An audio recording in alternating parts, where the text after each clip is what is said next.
বন্ধুরা, আজ আমি তোমাদের এমন একটা ইলিউশন দেখাবো যেটা দেখার পর তোমরা নিজের চোখকে বিশ্বাস করতে পারবে না। তো তোমাদের এই ইলিউশনটা ঠিক মাঝখানে 20 সেকেন্ড এক মনে তাকিয়ে থাকতে হবে, আর তারপর তুমি তোমার হাত, দেওয়াল বা সিলিং যা কিছুই দেখো না কেন সবকিছুই মুভ করবে।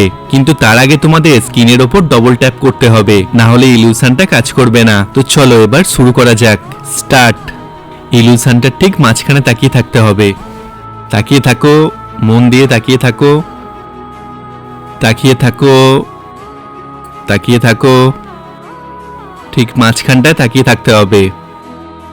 10, 9, 8, 7, 6, 5, 4, 3, 2, 1। এবার তোমার হাতের দিকে তাকাও বা দেওয়ালের দিকে তাকাও। কি সবকিছু মুভ করছে? তো যদি ইলিউশনটা কাজ করে থাকে তাহলে একটি লাইক করে কমেন্টে ইয়েস লেখো।